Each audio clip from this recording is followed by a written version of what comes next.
Boatbuilding News, the podcast. Let's do it. Welcome to Boatbuilding News, the podcast, a series of engaging interviews with key individuals from within the marine industry. I'm excited. This is going to be epic.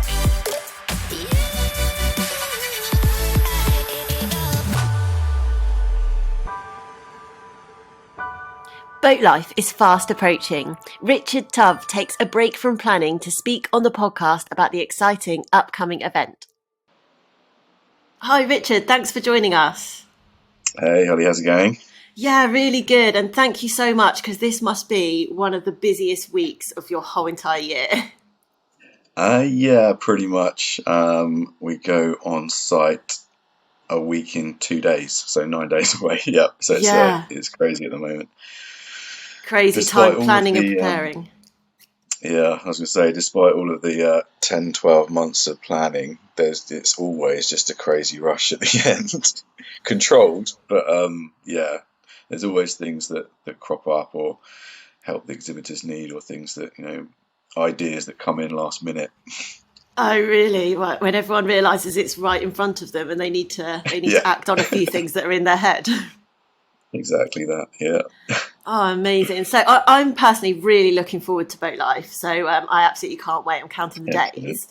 But I'd quite like, if you could just introduce yourself and just tell us a little bit about who you are and what it is that you do, Richard. Yeah, sure. So my name is Richard Dove. I'm traditionally from the events and exhibitions industry, not so much marine. So my background is around helping to organise and organising consumer and trade events, mostly in the UK, but some internationally in Europe.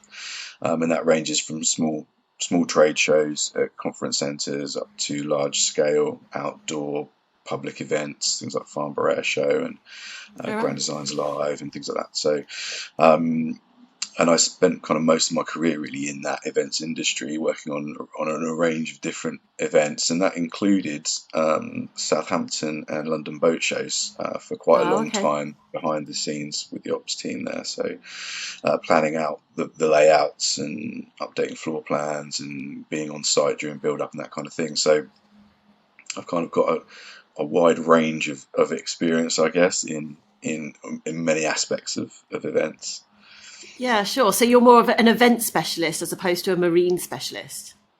That's it, exactly. So my knowledge up until probably 2 years ago of boats and boating was quite limited. It's been a steep learning curve to understand some of the terminology and the boat types and brands and all that kind of stuff. So, but it's been really interesting and enjoyable for sure. Yeah, yeah, definitely. So why did you think about starting? I mean, BoatLife it's a second year, isn't it? So it's a brand new show to the UK. That's right. Yeah. How did that all come about, and why? Why did you think to start this?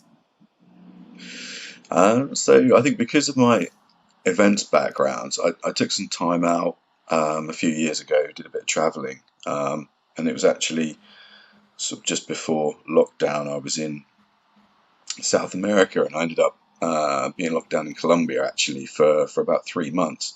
Oh wow! And whilst I was there in this apart hotel on the coast, I was kind of thinking about what am I going to do when I come back to the UK, and I was looking on LinkedIn and getting messages from people that they were being kind of furloughed and the events industry had closed down because of COVID and all this kind of stuff. And I was thinking that when I come back, what I would like to try and do is an event that you have the live part of the show, a 4-day event or a 10-day event, but then you continue that kind of presence and engagement all year round. And so then the event becomes something in the calendar, but it's not all just purely focused on the event.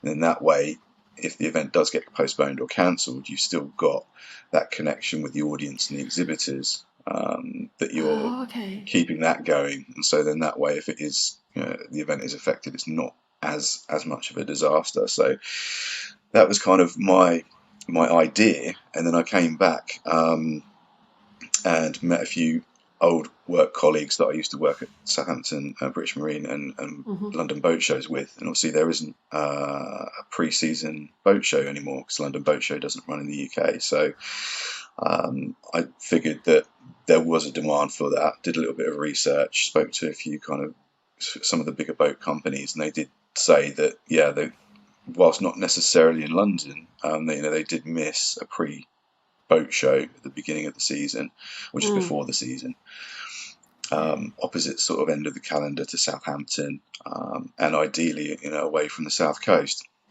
Yes, because So it does that's seem to be kind of focused down here, doesn't it, down in the south coast? yeah, absolutely. I mean, it kind of goes with the territory, I guess, but I feel that it does really close down the audience, the market, really from the reach side of things. I mean, people may come down to Southampton from the Midlands and the North, but the majority wouldn't, and Wales and Scotland, Mm. just because of the amount of travel time. Then they'd have to stay over for a night, and there's hotel costs and everything else. It becomes quite expensive just to go to the show. So it's still um, it's difficult to draw in that audience. And I think by having something more central, it still enables people that do live in the south, southeast, and southwest, even to come up to the NEC. It's still accessible in London, but at the same time, you can kind of reach it from all across the UK, and it's got an airport next to it, Mm. main train station. But it's just it's not on the water. Yeah, no, absolutely. But I love the idea and the story that actually it was sort of COVID inspired, and actually the impact that COVID had on the events industry made you think, do you know what I mean? One external impact, decimated an industry temporarily, didn't it? So, Absolutely, yeah. I love the fact that out of all of that, you thought, well, what would the solution be to keep this industry going should that happen again, or something similar where you couldn't hold the actual event?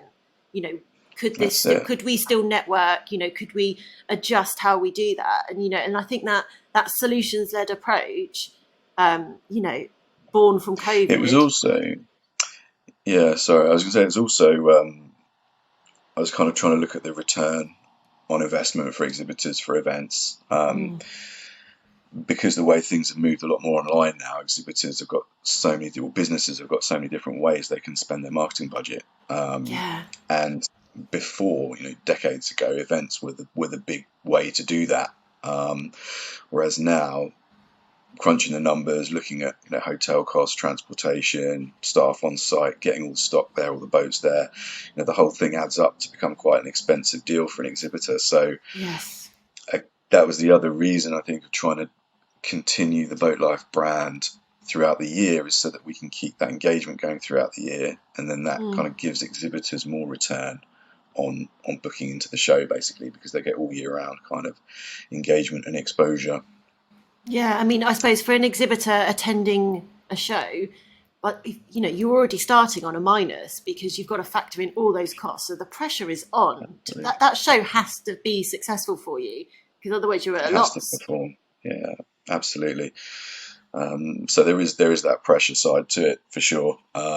So if there's more that we can offer as part of that cost for the exhibitor, then it just helps to helps them, give them the opportunity to create more money and make it a worthwhile kind of investment.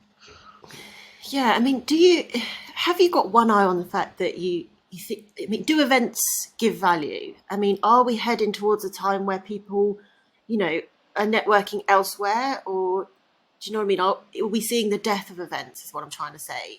Is the boat show dying out, or is there still always going to be a place for it? Do you think? Yeah, it's an interesting question, that one. I think there is some requirement for smaller events, a bit more personalized Mm, events, brand events. But ultimately, certainly with something like a boat show, that's always going to be there mm, because it's recreational, it's an interest and a hobby, and the whole kind of boating lifestyle is much more about engagement face to face, meeting friends, going out boating with friends. mm, It's much more of kind of a group feel and a lifestyle. And so I think a boat show is always going to be needed. People will always want to come to an event to absorb themselves, immerse themselves in that kind of experience, and to Mm. see and meet people. Is something that you can't really substitute or replace otherwise. But there may be some other industries that perhaps may not need the large scale events as much as perhaps boating does. Yeah, no, I agree, and I'm seeing a rise in those individual brand events. For that personalised experience, where they can target, a small group of potential clients, and Yeah, really spend the time. I think there's one down in Dartmouth where they with Ribeye. And they yeah, have the potential clients, and they get a tour of the factory, and then they actually get that personalised experience of seeing where their vessel would be built. So that's I it. think I've seen a rise with those, definitely. Yeah, I think, I mean, if those brands obviously able to maintain their kind of leads list and keep that refreshed and growing, that is quite a task in itself. And I think certainly for, again, location locally, that works really well. And they can, I'd assume, invite people from further afield Mm. individually to those events, if they felt that they needed to. But I think the larger events, yeah, it's kind of the brand awareness. So it's almost like Yeah, they kind of need both, yeah, because the public will come to an event, and if they don't see a certain brand, it kind of it's difficult to put that in their mind, put that in yeah, the person's mind, because there's still these other brands, and they can easily forget certain brands. And sometimes it's really stupid. People may think that a brand's not there because, not that it feels it's too good, but perhaps it's struggling. So mm. there's all kinds of thoughts as to why certain brands don't come to an event. So it's Yeah, it's showcasing, isn't it? It's it is showcasing. Yeah, exactly. It's just making putting that imprinting that brand in people's minds, so they can physically see that they're still there at the top of the game, or however they're doing it. Which is why actually having perhaps almost less product on show, but more interactivity, more of a kind of uh, an impact that's going to make you remember or be interested in a brand at a stand at a show, is actually quite important. yeah, yeah, absolutely.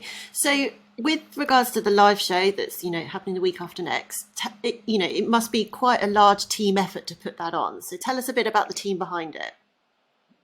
Yeah, okay. So originally it was myself and an operations guy called Dan Taylor. He's worked on boat shows for a long time. Okay. So from that perspective, that was a good tick in the box to start off with, because he knows all Yeah, about craning boats and logistics, and actually yeah. knows different parts of the boat, unlike I do. So Always yeah, helps. start off. Yeah, yeah, absolutely. So he and I started off, and we did a bit of market research with a company, an agency, marketing agency, Ginger Agency, Mm, and then from that point onwards, we kind of formed up BoatLife as a team, and then we've grown from there. So marketing has expanded. That agency has now got, I think, 4 people on board, so we've got quite a big marketing resource. yeah, We've also got Charlotte Richardson's come in from sales, so she's like our sales manager. Um, and we've got the floor managers on site, Maelstrom events that are helping support with the floor management and health and safety. So the team's kind of growing.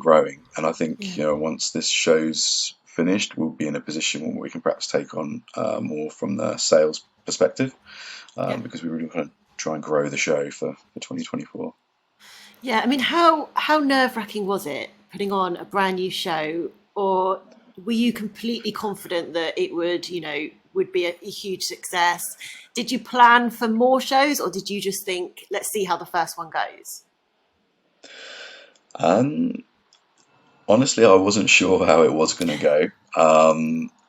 At the time, Mets, I think they put in a curfew in the evening, Yes, so a lot of yes, people they didn't go had. to Met. Mm, Dusseldorf was then cancelled yeah, just before, so it was really on the rocks. So we didn't know how it was going to go, and I think the exhibitors weren't sure either. So and in the back of my mind, yeah, I really didn't know how it was going to go, but longer term, yeah, it was always my intention, if we can at least. rather than postpone it or not launch it in 2022, I just still wanted to go with it, because at least then, the first is the first kind of stake in the ground, and we've made that first step. Yeah. Providing we could get the attendance, and we had a good attendance for a launch show, and that worked well, and the people that came did spend money, so the exhibitors were happy, which is kind of almost another subject, because it's great to have huge footfall and lots of visitors coming in, but if they're not really spending the money, Yeah. it's a bit of a red herring. It's kind of like you want people to come in that are actually going to spend money with the exhibitors, and we had that last year, which was great. And the intention was always to keep it going, so that's why we went with it for 2022 against all odds. And then now we're in this position, fortunately, where we've kind of got a new boat angling zone. We've grown the leisure boat zone. We've grown the inland zone. We've got more features at the event, and we can just kind of really kind of grow that now, rather than missing out on that first year. So you had a sort of starting point, almost like an anchor, I suppose, to use a pun, a marine pun. Yeah, exactly that. Yeah. Yeah. We had Storm Eunice at the same time, which closed Oh, of down the course, rail yes. network and the road network, and they'd only just lifted the mask requirement indoors. So I think people were still really reserved about crowded indoor spaces, obviously, Yes. at that time. So, but no, we kind of the exhibitors were behind us, which was great. So that was Well, enough to push us on. when you look back on that, in hindsight, I mean, hindsight's a wonderful thing, but when you look back on that in hindsight and you think, despite all of that, and you still classed it as a success, shows the potential that the show has, without a Storm Eunice, without, COVID fear, the actual potential it's got must be huge. Absolutely, and I think during COVID, there still is a bit of a supply issue, from Europe engines and boats themselves, and I think a lot of boat sales were continuing through COVID, and that's meant that there's kind of been this full pipeline of sales that they haven't the kind of exhibitors haven't so much needed to concern themselves with, other than actually getting the product in to them to deliver. So I think there's still that fallout from that. So there are a number of exhibitors that would exhibit at BoatLife, but at the moment they've literally got full order books for this year, so they're not in a position to be able to actually deliver anything that they sell. So, but despite that, I mean, the show's grown 30% more, I think, maybe 40% the size of the first year, which is fantastic. And there's a whole list of people that do want to already sign up for 2024. They just weren't able to get in this year, so it's got huge potential, I think. Yeah, definitely. So, looking forward to BoatLife, what can the visitors look forward to? What's unique about it, and what are the highlights? Yeah, sure. So I think what's unique about it is that it's indoors at the NEC. So which it could be a blessing and a curse. I think what we've tried to do is this year bring in some new features so that there's a bit more for the visitors to actually do at the event. So we've got a pool at the show this year. So visitors can do stand-up paddleboarding, a bit of kayaking, but also exhibitors can do demos on that pool. There's a bit of an interesting kind of stage in a way. And then stages, we've got the angling stage, which is obviously dedicated for boat angling. And there's some kind of big hitters there within that sector that are coming on stage to do some talks and demos. There's like an angling simulator where you can stand on the back of a boat and pretend to fish and reel in different fish depending on what you want to do, which is great. And then we've got the main stage again, so we've got a great lineup for that. All kinds of people coming on to do different things, and we then have Isuzu that are our kind of automotive partner. So our headline sponsor, SBS Trailers, have kind of teamed up with Isuzu to do an outdoor trailer test drive. So as a visitor, you can go up to the SBS trailer stand and then book in a time slot, and they'll point you in the direction of the outside area, and you can walk out and then get in a Isuzu and drive a trailer with a boat on the back round to like a course, just to understand how it's like to drive with a boat on the back, because apparently that is a bit of a hurdle. People do get a bit kind of anxious about that, so it hopefully will make them feel more comfortable, and then they might end up buying the boat or the trailer. And then Isuzu also running a 4x4 woodland course as well, so if you didn't want to do the trailer test drive, you can actually go round to a 4x4 course instead without the trailer in the woods, which is quite cool. Oh wow, really? I didn't realise that. So it's not it's not all work, no play then. That's right. So, Yeah, it's a and good day out. hopefully we can, yeah, that's it. And I want to try and get the exhibitors involved in some kind of challenge as well, so we can have a bit of a leaderboard during the show. Oh, this is going to be so Yeah, it'd be quite good. good. I'm really, really looking forward to it. So, Yeah, do you, when you're sort of, at this point of your calendar and you're about to approach the show, are you completely always like really positive and, it's definitely going to be a success, or do you stop and do you think what could go wrong? Do you try and preempt things, or are you the kind of person that just goes in positive? I think you kind of have to go in positive, really. Yeah. Yeah, I think if you sat back and really started thinking about all of the things that could go wrong or might not happen, I mean, there's so many things that Yeah. could potentially, go wrong. Yeah. So that's why it's important to have a really strong, good team that kind of got the experience, know what to do, and the venue themselves, obviously, hugely experienced in running events. Good. So we can preempt and have backup plans for a lot of things. But I think, from my point of view, it is attendance. I think that's always going to be, no matter how many times you run a show or how many years you do it for. I think you're always going to have that concern about how many people are going to turn up, and are the exhibitors going to be happy with the footfall? Are they going to be happy with the sales? That's the kind of the main thing. So I guess, from a logistics point of view, it's not so much of an issue on that side, but it's just purely about having happy exhibitors. Do you have a benchmark for attendance that you've got a target in your head that, if we hit that, that would be incredible? Yeah. So last year we had around 10,000 visitors at the show. So this year we're kind of aiming for 50%, but I'm hoping to try and get even higher than that, up to maybe double, which would be Oh, wow. great for a 4-day show.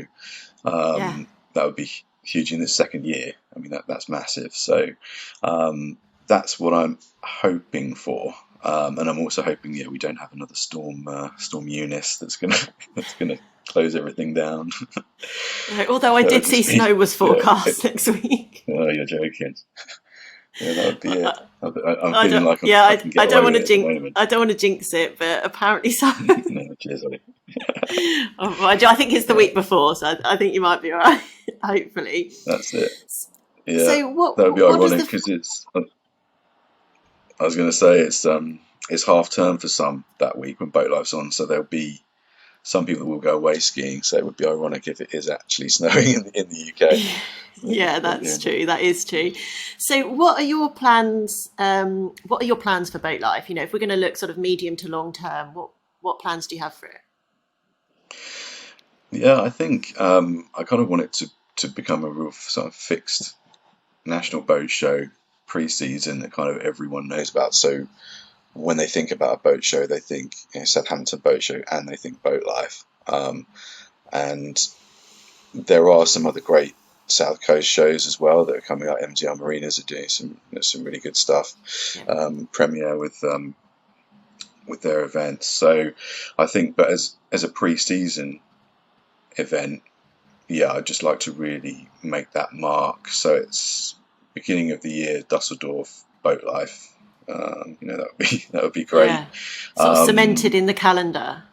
that's it. So it's a regular thing that everyone comes to. It would be great to grow the different sectors. I think where we are in the middle of the UK is good because we can get inland waterways involved, we can get the angling involved, and it kind of lends itself as well if we get a pull to the water sports sector. So if we can grow those along with leisure boating, then in theory we could almost have separate halls for those, similar to like a Dusseldorf model, as it were, Yeah. which would be amazing. And then ultimately, yeah, to get new leads for exhibitors, just to pull in kind of everyone across the UK. So I think it's got a lot of potential and there's a lot of room for growth. And the NEC Hmm. is obviously a big venue, so there's a huge amount of halls that we could potentially fill. Yeah, I think that's kind of where I want to go with it. I'm not sure about additional events. As I say, there's the South Coast has already got quite a few going on. Yeah. Whether or not there's an opportunity to do something further north, I Yeah, I don't was know. just But thinking that.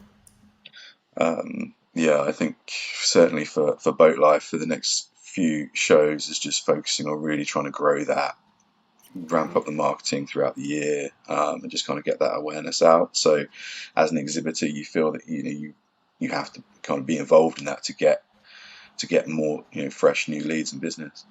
Yeah, definitely. So you want to feel like the go-to show that adds value. That's it. Yeah.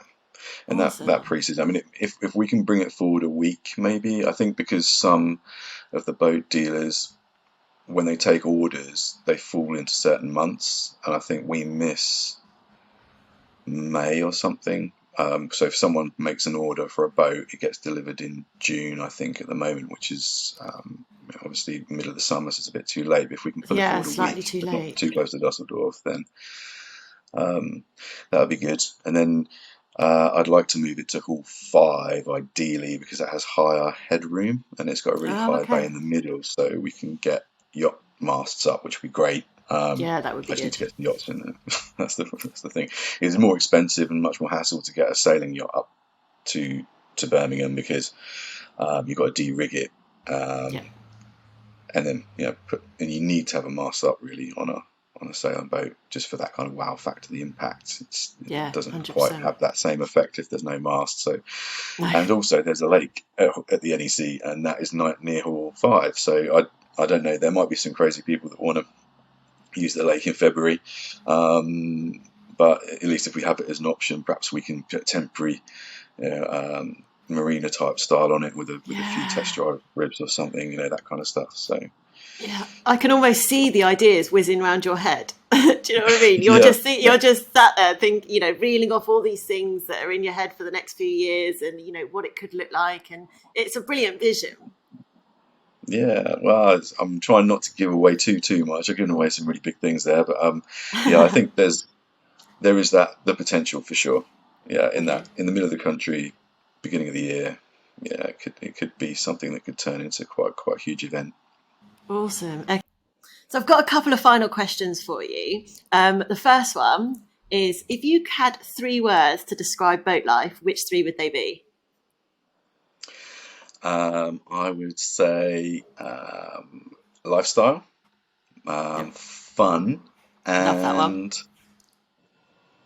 debuts. Yeah, I'm gonna go debuts because we've got a lot of Debuts. launches and debuts, Oh. equipment, boats, that kind of stuff. So it's a place where brands can really make some early year debuts before the season to try and get some sales in for their new stock. Now I'm excited to see which debuts they are now. That's really cool. Okay, and the final question that I ask every guest: Mhm. what's one quote that you strive to live by and that inspires you? Um, okay, I think probably the more you give, the more you get back, if that makes sense. But not Ah, so, okay. maybe not financially, of course, but in everything else. So like exercise and relationships and work. So the more you kind of put, the more you give, the more you get back. That's kind of what I Ah, feel. If you're helping someone, then normally they would remember that and return the favor, help you out in the future. Those kind of things.